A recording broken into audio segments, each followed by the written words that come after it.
And this is Shoulder to Shoulder, where we get a chance to meet some of the most influential, inspiring, and important people in the world of wine, our very own Sonoma County wine growers and winemakers. Today, you're going to get to meet Mel and Mark Sanchietti, a third and fourth generation father and son duo who have continued to honor their family's farming legacy while also giving back to their community.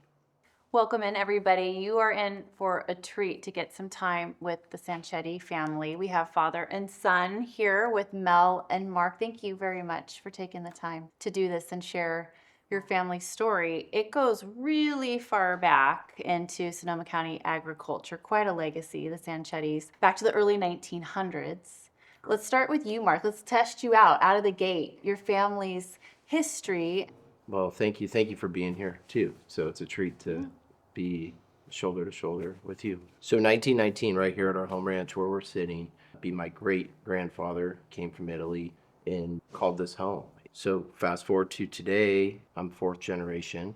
My two boys are fifth, and farming too. You say the word farming for, say ever, but been multiple different crops over all the years. Mel, let's go back. Early memories of growing up on the farm.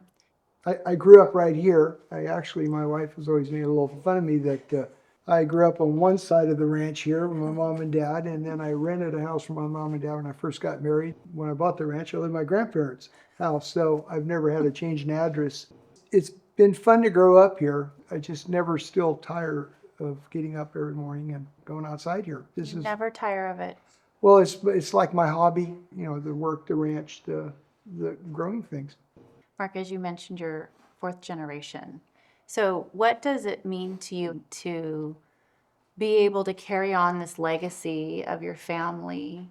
You could say maybe it's a lot of weight, pressure, right? Right. And I never had a choice how to do this, but that never was the case. So do you get asked that a lot? Like, did you? Yeah, so I think. Did you think about doing something differently ever?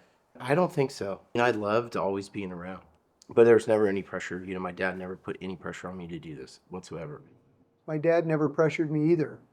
With Mark, I just did the same thing. I just wanted to be productive. I wanted to, be a taxi cab driver in New York City, but just be a good citizen, Yeah. Work and contribute. Yeah. And I knew Mark liked soil. He liked dirt. He was had a into work it. ethic. Yeah. So he had to go to school. That was the deal there. He had. Yeah. Yeah. His mother went to UC Davis, and he didn't get accepted there, and she got crushed. But he did get accepted. Sorry, Mark. No, I feel bad for the You're poor. really smart to get in there. He got accepted to Cal Poly, and great decision to go. Mel, you had a long career with Korbel. So take us down that path, what you did with them and how it influenced your grape growing on the family property. Okay. I had a custom farm management business. So in 1979, I had an opportunity to go to work for Korbel and farm all their properties. It was a great career. I still was able to farm our home ranch and kept some of my other properties and endeavors going. And that was turned into be one of our largest clients. And it just grew and grew and grew. We started in 79 and it wasn't 100,000 cases yet. And then the end of my career, we're over 1,250,000 cases. Purchased a lot of properties for them, purchased a lot of grapes for them, was in charge of all that, ended up being a vice president for them before my career was over with them, and was pretty unique. So it was a pretty good ride for me because I could still keep everything going and kept all our properties. How do you guys manage being dad and son, keeping that relationship, but also running a business together?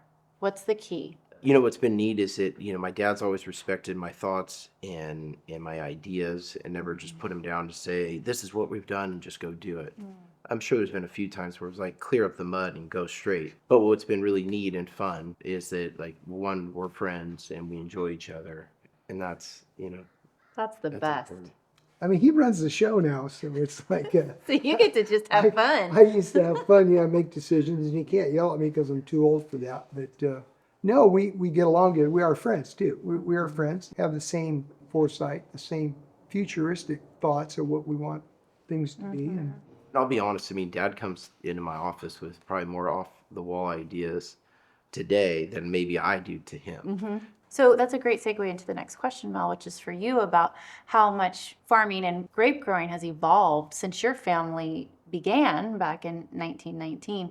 this ranch was grapes. Well, Prohibition, Depression, the grapes here wouldn't get ripe. You know, they had a hard time. So my grandfather had enough forethought what to do, pulled the vineyard all out and planted prunes and pears. We still have some original blocks that we've planted, but started pulling out blocks of the prunes and the pears and the apples and started replanting them. My first endeavor was with French Colombard. And my best friend Warren Dutton and I would always confer on what we're going to do next. And when I got in the connection with Corbell Winery and I started farming there, we used a lot of Chardonnay and Pinot Noir for sparkling wine.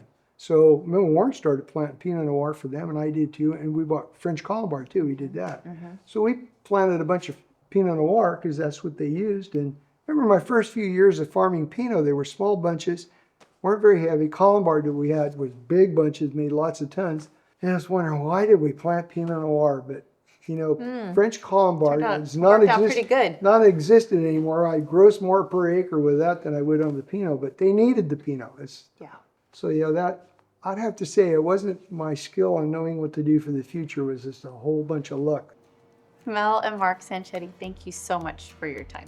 Thank you. You're welcome. Thank you. Thanks so much for watching Shoulder to Shoulder and joining us as we got to know Mel and Mark Sanchietti. We hope you'll follow along as we unveil the stories of our beautiful Sonoma County wine country and the farmers and vintners who care for it.